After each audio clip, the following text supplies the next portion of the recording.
আসসালামু আলাইকুম। আজকে আমি আপনাদের সাথে আলু দিয়ে রুই মাছের রেসিপি শেয়ার করছি। বানানো যেমন সহজ আর খেতে ভীষণ মজার হয় এই রুই মাছ আলু দিয়ে। একবার অবশ্যই বাসায় বানিয়ে দেখবেন। তো প্রথমেই একটা হাঁড়িতে আমি 2 টেবিল চামচ তেল দিয়ে দিলাম। আর মাছগুলোকে আমি হলুদ লবণ দিয়ে ভালো করে মাখিয়ে নিয়েছি। এই মাছগুলোকে দিয়ে দিচ্ছি। তেলটা যখন গরম হয়ে যাবে তখনই দিবেন, এতে করে মাছগুলো নিচে লেগে যাবে না। যখন একটা সাইড এরকম ভালো করে ভাজা হয়ে যাবে তখন উল্টিয়ে দিচ্ছি। এই তো দেখুন উল্টিয়ে নিয়েছি। আরেকটা সাইড ঠিক একইভাবে একটু ভালো করে ভেজে নিচ্ছি। অনেকেই কম ভেজে মাছ খান, তারা অল্পও ভেজে নিতে পারেন, তবে আমি একটু ভালো করেই ভেজে নিচ্ছি। মাছগুলো উঠিয়ে নেওয়া হয়ে গেলে এই তেলের মধ্যে দিয়ে দিচ্ছি আলু। এখানে 4 থেকে 5টা মিডিয়াম সাইজের আলু দিয়েছি। একটুখানি লবণ আর হলুদ দিয়ে এই আলুগুলোকে একটু ভালো করে ভেজে নেব। আলু তরকারি যখন রান্না করবেন তখন আলুগুলোকে যদি ভালো করে ভেজে নেন তাহলে এর স্বাদ দ্বিগুণ হয়ে যায়।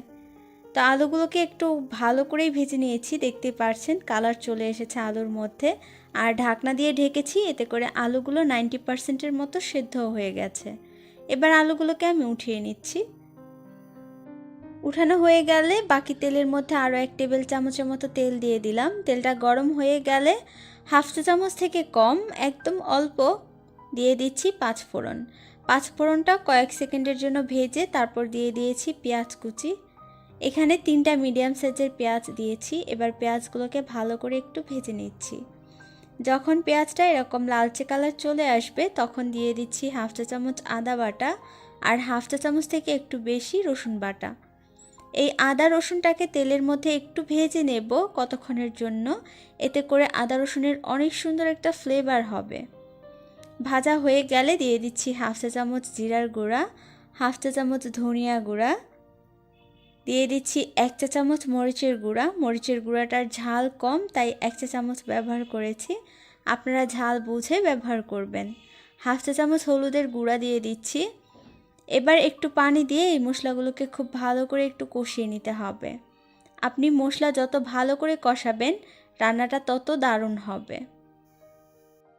তেল ভেসে ওঠা পর্যন্ত এই মশলাটাকে কষিয়ে নিতে হবে। একটা সময় দেখবেন তেলটা এরকম ভেসে উঠেছে আর মশলাগুলো কষানো হয়ে গেছে, ঠিক তখন দিয়ে দিচ্ছি টমেটো। আমি আজকে ফ্রোজেন টমেটো ব্যবহার করলাম, তবে আপনারা টাটকাটাও দিতে পারেন। এখানে আমি 3 থেকে 4টা ফ্রোজেন টমেটো দিয়ে দিয়েছি। টমেটোগুলো যেহেতু ফ্রোজেন তাই এর থেকে পানি বের হবে, তো পানিগুলোকে শুকিয়ে একদম কষিয়ে নিতে হবে। যখন দেখুন পানিটা একদম শুকিয়ে যাবে, তেলটাও ছেড়ে দেবে, তখন দিয়ে দিচ্ছি আলু। আলুটা মশলার সাথে দিয়ে 1 মিনিটের মতো একটু ভেজে নিলেই হবে। যখন দেখবেন ঝোলটা একদম শুকিয়ে গেছে, আলুগুলো ভাজা হয়ে গেছে, তখন পানি দিয়ে দিচ্ছি।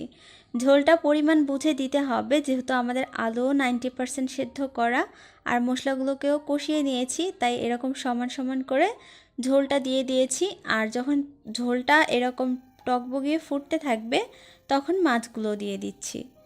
এই তো সবগুলো মাছ দেওয়া হয়ে গেছে। এখন ঢাকনা দিয়ে ঢেকে অল্প আঁচে এই রান্নাটা কমপ্লিট করতে হবে। প্রায় 5 মিনিটের জন্য আমি অল্প আঁচে বসিয়ে রেখেছিলাম। এবার দিয়ে দিচ্ছি কয়েকটা কাঁচামরিচ। আর হ্যাঁ, কাঁচামরিচ লাস্ট পর্যায়ে ব্যবহার করি, কারণ এতে করে কাঁচামরিচের অনেক সুন্দর একটা ফ্লেভার অ্যাড হয়, যেটা খাবারের সময় অনেক ভালো লাগে। আর একটু লবণ প্রয়োজন ছিল, লবণটা দিয়ে দিচ্ছি। দেওয়ার পর এরকম একটু ঝাঁকিয়ে দিলেই লবণটা মিশে যাবে। এই তো আমাদের রান্না কিন্তু একদম কমপ্লিট হয়ে গেছে। আর আলুর ঝোল তরকারি এরকমভাবেই নামাতে হবে, পরে কিন্তু টেনে নিবে। তো এই তরকারিটা আমি সার্ভ করে নিয়েছি, দেখতেই পাচ্ছেন কতটা সুন্দর হয়েছে। তো আজকে এই পর্যন্তই। সবাই ভালো থাকবেন, সুস্থ থাকবেন। আল্লাহ হাফেজ।